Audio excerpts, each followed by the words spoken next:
humain. Lorsqu'enfin Jésus arrive à Béthanie, ça fait 4 jours que Lazare est mort et enterré. 4 jours. Marthe et Marie, lorsqu'ils le reçoivent, lui disent, si tu avais été là, mon frère ne serait pas mort. En d'autres termes, si tu avais agi, aussitôt que tu avais appris la nouvelle, tu aurais encore pu faire quelque chose. Mais maintenant, c'est trop tard. Tu ne peux plus rien faire. Assois-toi, tu pleures aussi comme les autres, non? Et lorsque Jésus pleure, au verset 37, quelqu'un de s'exclamer, lui qui a ouvert les aveux, ne pouvait-il pas aussi faire en sorte que Lazare ne mourût point? Autrement dit, tant qu'il y avait de la vie, il y avait de l'espoir. Mais maintenant qu'il n'y a plus la vie, l'espoir a disparu. Mais Jésus était-il vraiment en retard? Ne réagissons-nous pas très souvent comme ces gens-là?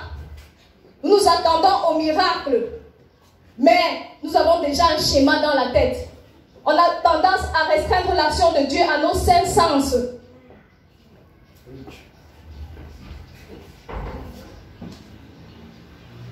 Vous savez, si Jésus était venu le même jour que Lazare était mort, ses détracteurs auraient dit que non, il n'était pas bien mort, il était dans un état comateux. Le deuxième jour même, ils auraient pu dire que non, médicalement parlant, la mort encéphalique n'avait pas été bien constatée.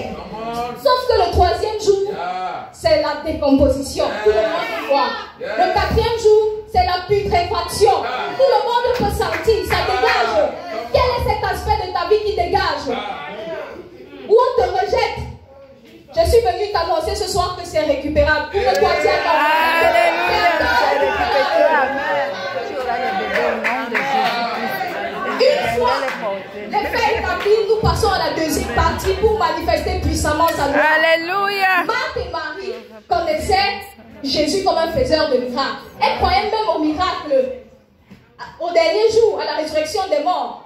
Mais elles n'avaient pas encore expérimenté cette dimension de Dieu qui peut ressusciter même physiquement les morts. Et c'est cette dimension-là que Jésus est venu leur révéler. Il nous a dit que les Juifs venus assister Marthe et Marie ont cru ce jour-là à cause de ce miracle-là. Il y a des gens qui ne croiront pas, s'ils n'ont pas expérimenté certaines dimensions de la puissance de Dieu. À quel niveau voudrais-tu que Dieu se manifeste puissamment dans ta vie? Je suis venu t'annoncer ce soir que Dieu est sur le point de se manifester aussi puissamment dans ta vie, de telle sorte que tu n'auras même plus besoin de parler. Ton témoignage seul fera une prédication. Alléluia. Alléluia. Seulement, es-tu prêt à mourir? Pour conclure, je dirais que même si Dieu tarde, il n'est jamais en retard. Parce que Dieu n'est jamais en retard. Il est l'alpha et l'oméga. Il est au-delà du temps. Le Dieu infini. Qui pourrait le limiter? Je suis venu te demander ce soir de sortir du temps chronos pour entrer dans le temps kairos de Dieu. Qui est le temps de l'opportunité. Dans le temps chronos, tu vois la mort. Mais dans le temps kairos, c'est le sommeil. Jésus a dit, Lazare dort, mais je vais le réveiller. Dans le temps chronos, tu vois la stérilité. Mais dans le temps kairos, c'est une multitude comme Abraham. Dans le temps chronos, tu t'appelles zéro. Mais dans le temps kairos, Jésus t'appelle mon vaillant héros. Amen. Tu vois la misère. Mais dans le temps kairos, c'est l'abondance. Amen. 2021 sera une année de gloire. Amen. Parce que Dieu veut libérer les destinées enterrées ce soir. Amen. Je vais appeler 2 catégories de personnes.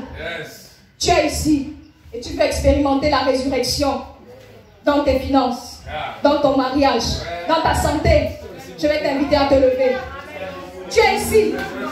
Tu dois savoir que pour expérimenter la gloire de Dieu, tu dois être la vie de Jésus. Parce que Lazare était dans la vie de Jésus. C'est la vie de Jésus que Jésus est venu ressusciter. Si tu n'as pas fait de relation avec Dieu, je vais t'inviter à te lever. Je vais prier pour toi.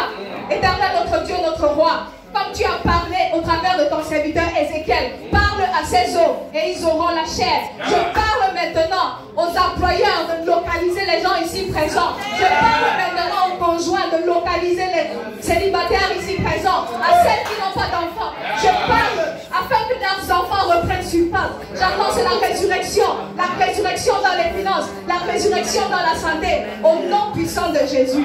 Merci Seigneur.